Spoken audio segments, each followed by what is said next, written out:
Hello friends.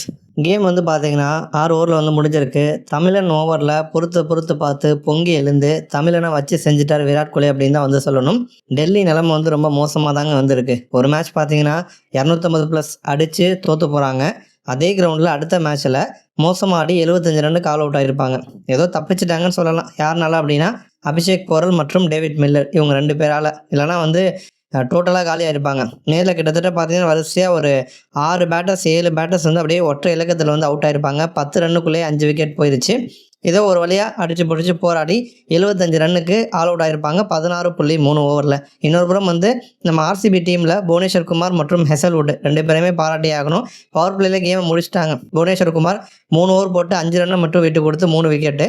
Hazlewood 3.3 over போட்டு 12 ரன்னை விட்டு கொடுத்து 4 விக்கெட்டு. அப்போ மெயின் தலைகள் எல்லாத்தையுமே பவர் பிளேலே வந்து ஆர்சிபி அடித்து காலி பண்ணி விட்டுட்டாங்க. அதனால் 75 ஆல் அவுட்டு. அடுத்து ஆர்சிபி உள்ளே வந்தாங்க. 76 தான் அடிக்கணும். அதுவும் வந்து இது வந்து பிச்சு வந்து நல்லா பேட்டிங்க்கு ஏற்ற ஒரு பிச்சு தான்.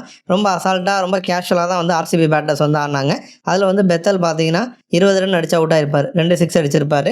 அடுத்து வந்து நம்ம கிங் கோலிக்கு ஆரம்பத்தில் பார்த்தீங்கன்னா பால் வந்து படவே இல்லை. ரொம்ப தடுமாறிக்கிட்டு சிங்கிளாக ஆடி கொண்டு இருந்தார்.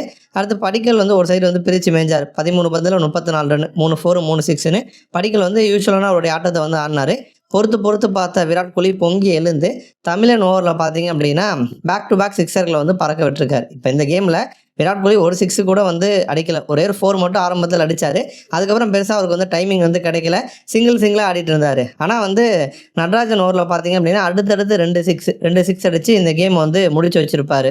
அதிரடியாக ஆடி 6 ஓவரில் கேமை முடித்த காரணத்தினால பார்த்தீங்கன்னா ரன் ரேட்லையுமே ஆர்சிபி வந்து மேலே போயிருக்காங்க. இப்போதைக்கு வந்து பாயிண்ட்ஸ் அடிப்படையில் எடுத்துக்கிட்டோன்னா 12 பாயிண்ட் வாங்கி 2வது இடத்துல தான் இருக்காங்க. முதல் இடத்துல பஞ்சாப் தான் வந்திருக்காங்க. பட் இருந்தாலும் வந்து ரன் ரேட்டில் எந்த டீம் அதிகம் அப்படின்னா அது வந்து ஆர்சிபி தான். ஏன்னா +1.9 வந்து ஆர்சிபி இருக்காங்க. இன்னொரு புறம் வந்து முதல் இடத்துல இருக்க பஞ்சாப் +1.3 தான் வந்திருக்காங்க. பட் 13 பாயிண்ட் அப்படிங்கிறதுனால முதல் இடத்துல இருக்காங்க. கடந்த சீசன் மாதிரி எந்த சீசன்லையுமே ஆர்சிபி வந்து பிரித்து மேய்ஞ்சிட்டு இருக்காங்க.